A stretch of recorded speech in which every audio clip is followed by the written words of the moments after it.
भारतवर्ष में एक प्रतापी और दानी राजा राज्य करता था। वह नित्य गरीबों और ब्राह्मणों की सहायता करता था। यह बात उसकी रानी को अच्छी नहीं लगती थी। वह न ही गरीबों को दान देती, न ही भगवान का पूजन करती थी और राजा को भी दान देने से मना किया करती थी। एक दिन राजा शिकार खेलने वन को गए हुए थे तो रानी महल में अकेली थी।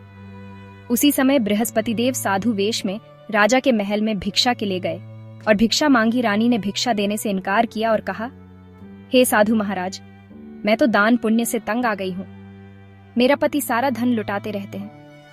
मेरी इच्छा है कि हमारा धन नष्ट हो जाए, फिर न रहेगा बांस न बजेगी बांसुरी। साधु ने कहा, देवी, तुम तो बड़ी विचित्र हो। धन संतान तो सभी चाहते हैं। पुत्र और लक्ष्मी तो पापी के घर भी होने चाहिए। यदि तुम्हारे पास अधिक धन है तो भूखों को भोजन दो, प्यासों के लिए प्याऊ बनवाओ, मुसाफिरों के लिए धर्मशालाएं खुलवाओ। जो निर्धन अपनी कुंवारी कन्याओं का विवाह नहीं कर सकते, उनका विवाह करा दो।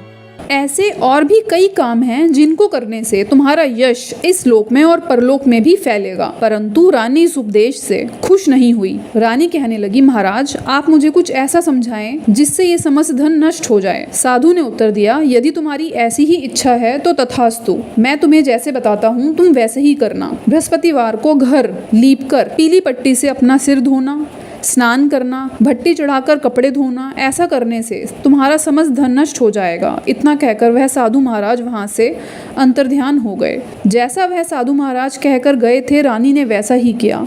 केवल 3 बृहस्पतिवार ही बीते थे कि उनका समस्त धन नष्ट हो गया। भोजन के लिए भी अब परिवार तरसने लगा, संसारिक भोगों से दुखी रहने लगा। तब राजा रानी से कहने लगा, तुम यहीं रहो, मैं दूसरे देश को जाता हूँ, क्योंकि यहाँ पर मुझे सभी मनुष्य जानते हैं, इसलिए मैं यहाँ कोई कार्य नहीं कर सकता। देश चोरी परदेश भीख बराबर है। ऐसा कहकर राजा परदेश चला गया। वहां जाकर जंगल से लकड़ियां काट कर लाता और उन्हें शहर में बेचता। इसी तरह उनका जीवन यापन चलने लगा। एक दिन रानी और दासियों को बिना भोजन के 7 दिन भूखा रहना पड़ा।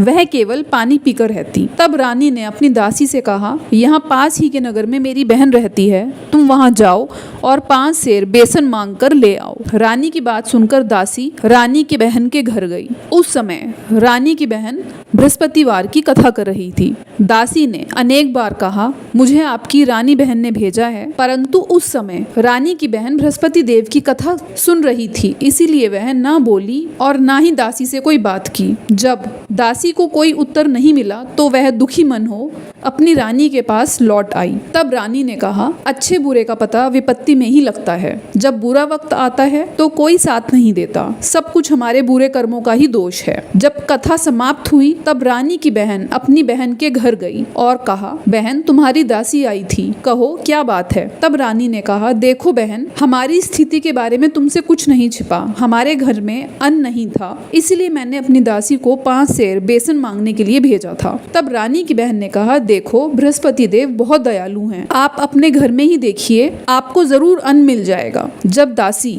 रसोई घर में गई तब उसे एक घड़ा बेसन का भरा हुआ मिल गया। तब वह बड़ी आश्चर्यचकित हुई। तब उसने अपनी रानी से कहा, रानी जी, जब हमें कुछ नहीं मिलता हम तब भी भूखे ही रहते हैं, क्यों न आप अपनी रानी बहन से बृहस्पतिवार की व्रत की विधि पूछ लें, जिससे हम भी यह व्रत कर लिया करेंगे। तब रानी ने अपनी बहन से बृहस्पतिवार की व्रत की कथा पूछी। तब रानी की बहन ने कहा, बहन, बृहस्पतिवार के दिन सूर्योदय से पूर्व उठकर स्नान करना चाहिए। उस दिन सर नहीं धोना चाहिए, कपड़े नहीं धोने चाहिए। बृहस्पतिवार को विधिवत व्रत करना चाहिए। केले के वृक्ष की जड़ में हल्दी मिश्रित जल डालना चाहिए एवं बृहस्पतिवार की कथा श्रद्धा पूर्वक श्रवण करनी चाहिए। इससे बृहस्पति देव प्रसन्न होते हैं, अन्न पुत्र धन एवं सभी मनोकामनाएं पूर्ण करते हैं।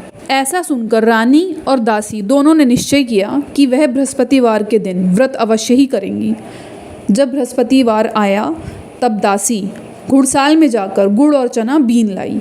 दोनों ने व्रत किया, परंतु अब भोजन कहाँ से आए।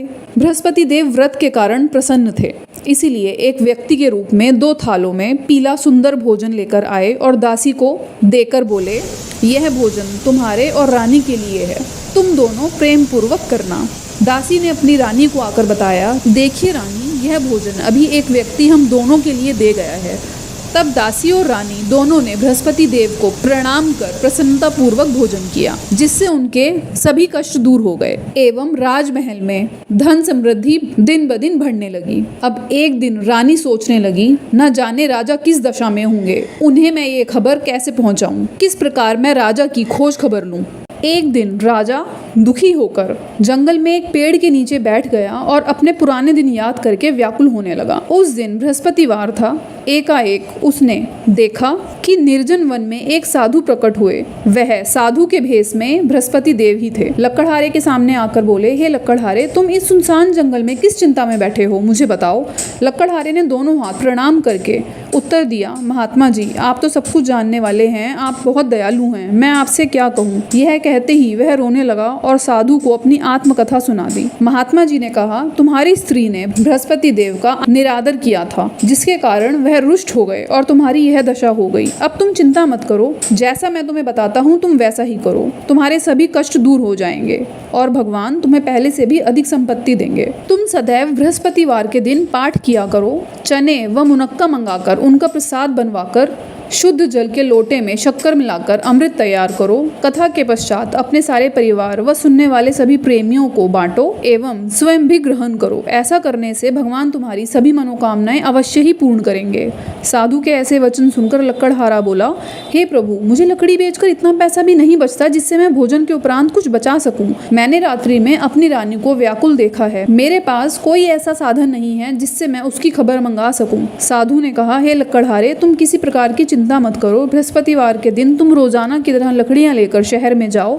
लकड़ियां बेचने पर तुम्हें रोज से दोगुना धन प्राप्त होगा, जिससे तुम भली भांति भोजन कर लोगे एवं बृहस्पति देव की पूजा का सामान भी आ जाएगा। इतना कहकर साधु देव अंतर्ध्यान हो गए। श्री बृहस्पतिवार व्रत कथा। प्राचीन काल में एक बहुत ही निर्धन ब्राह्मण था।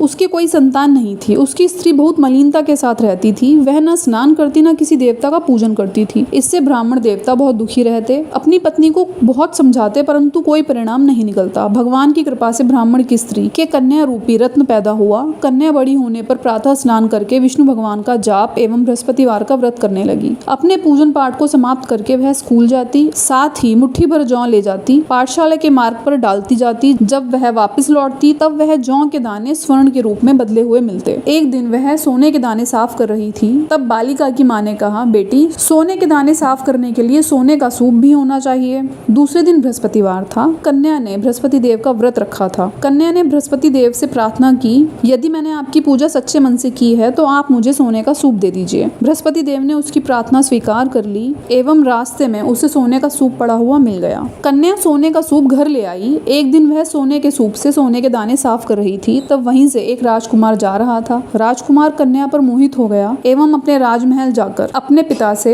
उस कन्या से विवाह करने की इच्छा प्रकट की। राजा ने अपने सैनिकों को भेजकर ब्राह्मण को घर बुलवाया एवं ब्राह्मण देवता को सभी बात बताई। ब्राह्मण देवता राजकुमार के साथ अपनी कन्या का विवाह करने के लिए तैयार हो गए। विधि विधान के साथ ब्राह्मण की कन्या का विवाह राजकुमार के साथ हो गया। कन्या के घर जाते ही पहले की भांति ब्राह्मण देवता पुनः निर्धन हो गए। अब भोजन के लिए भी अन्न बड़ी मुश्किल से मिलता था। एक दिन दुखी होकर ब्राह्मण देवता अपनी पुत्री के पास गए। पुत्री ने पिता की दुखी अवस्था को देखकर उन्हें बहुत सा धन देकर विदा किया, जिससे कुछ समय के लिए गुजारा हो गया, परंतु ब्राह्मण देवता पुनः निर्धन हो गए। तब कन्या ने कहा, पिताजी, आप कोई ऐसा उपाय क्यों नहीं करते जिससे आपका घर भी धन समृद्धि से भर जाए। तब उसके पिता ने कहा, बेटी, तुम्हारी माँ का फूहड़पन ठीक हो तो सब कुछ ठीक हो जाए। तब पुत्री ने कहा, माता जी को मेरे पास ले आइए, मैं उन्हें विधि बता दूंगी जिससे सब कुछ ठीक हो जाएगा, गरीबी दूर हो जाएगी। पुत्री ने अपनी माँ को सब कुछ समझाया। माँ, तुम प्रातःकाल उठ सर्वप्रथम स्नान आदि करके विष्णु भगवान का पूजन करो, तब तुम्हारे घर में दरिद्रता दूर हो जाएगी। परंतु माँ ने उसकी कोई बात नहीं मानी। प्रातःकाल उठते ही सर्वप्रथम भोजन करने लगी। तब उसकी पुत्री को बहुत गुस्सा आया। तब उसने अपनी माँ को एक कक्ष में बंद कर दिया एवं प्रातःकाल निकाला, स्नान आदि करा के पूजा पाठ कराई। तब उसकी माँ की बुद्धि में परिवर्तन हुआ, जिससे वह स्वयं प्रत्येक बृहस्पतिवार को व्रत रखने लगी। इस व्रत के प्रभाव से वह दोनों पति पत्नी धनवान हो गए एवं पुत्रवान हो गए। बृहस्पति देव जी की कथा के प्रभाव से इस लोक में सुख भोग कर स्वर्ग को प्राप्त हुए। सभी बोलो बृहस्पति देव जी की जय, विष्णु भगवान जी की जय। धीरे धीरे समय व्यतीत होने लगा। फिर बृहस्पतिवार का दिन आया। लकड़हारा जंगल से लकड़ी काटकर किसी शहर में बेचने गया। तब उसे रोज से 2 गुना धन प्राप्त हुआ। राजा ने चना व गुड़ मंगाकर बृहस्पति देव का व्रत किया। उस दिन से उसके सभी कलेश दूर हो गए। परंतु जब अगला बृहस्पतिवार का दिन आया तो बृहस्पतिवार का व्रत वह करना भूल गया। इस कारण बृहस्पति देव भगवान लकड़हारा बने राजा से नाराज हो गए। उस दिन उस नगर के राजा ने विशाल यज्ञ का आयोजन किया था एवं नगर में यह घोषणा कराई थी कि सभी मनुष्य राजमहल में भोजन करने आए। जो नहीं आएगा उसे दंड दिया जाएगा। इस तरह की घोषणा संपूर्ण नगर में करवा दी गई। राजा के आज्ञा अनुसार शहर के सभी लोग भोजन करने गए, लेकिन लकड़हारा कुछ देर से पहुंचा। इसलिए राजा ने उसे अपने साथ बिठाकर एक कमरे में भोजन कराया। उसी कमरे में रानी का खूंटी से हार लटका हुआ था। देखते ही देखते उस खूंटी से वह हार गायब हो गया। जब रानी ने यह देखा तब उसने सोचा कि अवश्य ही यह हार लकड़हारे ने चुराया है। उसी समय सैनिक बुलवाकर राजा ने लकड़हारे को कारावास में डलवा दिया। लकड़हारा बहुत दुखी हुआ और विचार करने लगा, न जाने कौन से पूर्व जन्मों के कर्म के कारण मुझे इतना दुख भोगना पड़ रहा है। राजा उस समय उसी साधु को याद करने लगा जो उसे जंगल में मिले थे। उसी समय तत्काल बृहस्पति देव साधु के रूप में प्रकट हो गए और उसकी दशा को देखकर बोलने लगे, अरे मूर्ख, तूने बृहस्पति देव की कथा नहीं कही, इसी कारण तुम्हें यह दुख प्राप्त हुआ है। अब तुम किसी प्रकार की चिंता मत करो। जेल खाने के दरवाजे पर तुम्हें 4 पैसे पड़े मिलेंगे, उससे तुम बृहस्पति देव की पूजा करना, तुम्हारे सभी कष्ट दूर हो जाएंगे। बृहस्पतिवार के दिन उसे 4 पैसे पड़े मिले। उससे लकड़हारे ने बृहस्पति देव की पूजा की एवं उसके सभी कष्ट दूर हो गए। उसी रात्रि को बृहस्पति देव उस नगर के राजा के स्वप्न में आकर कहा, राजा, तुमने जिस आदमी को जेल में रखा हुआ है वह निर्दोष है, उसे छोड़ दो, अन्यथा तुम्हारा सभी राजपाट नष्ट हो जाएगा। अगले दिन जब रानी उस कमरे में गई तब खूंटी पर उसे वह हार लटका हुआ मिल गया। राजा रानी ने लकड़हारे को बुलाकर क्षमा मांगी और लकड़हारे को योग्य सुंदर वस्त्र एवं आभूषण देकर विदा किया। बृहस्पति देव की आज्ञा के अनुसार लकड़हारा अपने नगर को चल दिया। राजा जब अपने नगर पहुंचा तब उसे बड़ा आश्चर्य हुआ। नगर में पहले से भी अधिक बाग बगीचे, तालाब, कुएं, धर्मशालाएं एवं मंदिर देखकर वह बड़ा खुश हुआ। राजा ने पूछा, यह सब किसने बनवाई हैं? तब नगर के सब लोगों ने कहा, यह सब रानी और दासी ने बनवाई हैं। तब राजा को बड़ा आश्चर्य हुआ। जब राजा रानी के पास राजमहल में पहुंचा तब रानी ने यह बताया कि हमें यह सब कुछ बृहस्पति देव ने दिया है। उनके व्रत के प्रभाव से ही हमें यह सब कुछ मिला है। तब राजा ने निश्चय किया कि सभी लोग सप्ताह में 1 बार व्रत जरूर करते हैं, परंतु मैं प्रतिदिन व्रत करूंगा एवं प्रतिदिन 3 बार कथा कहूंगा। अब राजा हर समय अपने दोशाले में चने की दाल बांधे रहता एवं 3 बार कथा कहता। कुछ समय पश्चात राजा को अपनी बहन की याद आई। तब उसने सोचा, मुझे अपनी बहन के यहाँ जाना चाहिए। राजा घोड़े पर सवार हो अपनी बहन से मिलने चल दिया। तब राजा को स्मरण हुआ कि मैंने किसी को कथा नहीं सुनाई है। वहीं से कुछ लोग शव ले जा रहे थे। तब राजा ने उनको रोकते हुए कहा, भाइयों, मेरी कथा सुन लो। तब लोगों ने कहा, भाई, हमारा तो आदमी मर गया है, तुझे कथा की पड़ी है। परंतु कुछ बुजुर्ग लोग भी साथ थे। उन्होंने कहा, ठीक है भाई, चलते चलते सुना दो। राजा ने बड़ी प्रेम पूर्वक आधी कथा सुनाई, जिससे शव हिलने लगा। जैसे जैसे राजा ने अपनी कथा पूर्ण की वह शव उठकर बैठ गया, जिससे सभी लोग बड़े आश्चर्यचकित हुए एवं राजा की प्रशंसा भी की। तब राजा ने कहा, यह सब कुछ बृहस्पति देव का चमत्कार है। अब वह एक किसान के यहाँ खेत में पहुंचा। राजा ने विनय पूर्वक किसान से कहा, भाई, मेरी बृहस्पति देव की कथा सुन लो। किसान ने कहा, भाई, जितनी देर में मैं तुम्हारी कथा सुनूंगा उतनी देर में तो मैं सारे खेत के हल जोत लूंगा, इतना समय मेरे पास नहीं है। राजा ने कहा, ठीक है। जैसे ही किसान आगे बढ़ा, किसान के पेट में बहुत जोरों से दर्द होने लगा एवं बैल भी लड़खड़ाकर गिर गए। इतने में ही किसान की पत्नी आई और किसान से सब कुछ पूछा, यह सब कैसे हुआ। तब किसान ने बताया, यहाँ पर एक राजा आए थे, उन्होंने मुझसे अपनी कथा के लिए कहा, मैंने इनकार कर दिया, तभी सब कुछ हुआ है। राजा को रोकते हुए कहा, भैया, मैं तुम्हारी कथा सुनना चाहती हूँ, आइए आप हमें अपनी कथा सुनाइए। जैसे ही राजा ने कथा सुनाई, किसान के पेट का दर्द ठीक हो गया एवं बैल भी खड़े हो गए। अब राजा अपनी बहन के राजमहल पहुंचा। बहन ने भाई की खूब मेहमानी की। दूसरे रोज जब प्रातःकाल राजा उठा तब उसने देखा सभी लोग भोजन कर रहे हैं। राजा ने अपनी बहन से कहा, यहाँ कोई ऐसा मनुष्य है जिसने भोजन नहीं किया हो, जिससे कि वो मेरी बृहस्पतिवार की कथा सुन ले। बहन ने कहा, हे भैया, यह देश ऐसा ही है, यहाँ लोग सबसे पहले भोजन करते हैं, बाद में कोई अन्य कार्य करते हैं। राजा ने कहा, बहन, मैं बिना किसी को कथा सुनाए कुछ ग्रहण नहीं करता। तब बहन ने अपने सैनिकों को को भेजा कि यदि कोई ऐसा व्यक्ति है तो उसे ले आओ। तब एक गडरिये का बेटा बीमार होने के कारण भूखा था। जब राजा ने उसको अपनी कथा सुनाई तो वह ठीक हो गया। सब लोगों ने उसकी बड़ी प्रशंसा की। कुछ दिन बाद राजा ने अपनी बहन से कहा, बहन तुम मेरे साथ चलो और कुछ दिन वहीं रहकर आना। तब बहन ने अपनी सास से पूछा तो सास ने कहा, तुम जाओ लेकिन मेरे पोतों को मत लेकर जाना। तुम्हारा भाई निर्वंशी है, तुम्हारी भाभी कहीं मेरे पोतों पर कोई जादू टोना ना कर दे। यह बात राजा ने भी सुन ली। तब राजा ने बड़ी दुखी मन हो कहा, जब कोई बालक ही नहीं जाएगा तो तुम मेरे साथ चल के क्या करोगी? बिना संतान के तुम्हारा जी भी नहीं लगेगा। बहुत दुखी मन हो राजा अकेला अपने घर लौट आया। तब राजा की पत्नी ने कहा,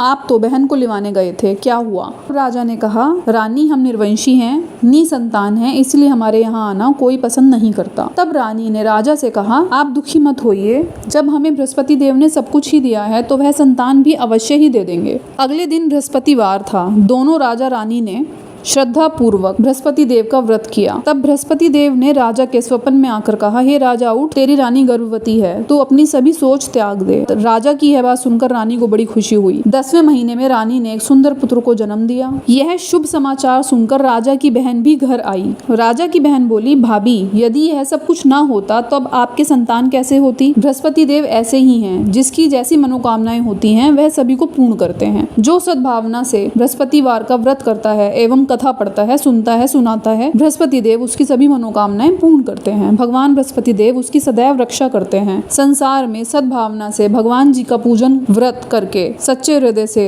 उनका मनन करते हुए जयकारा बोलना चाहिए। जय बृहस्पति देव की जय, विष्णु भगवान की जय।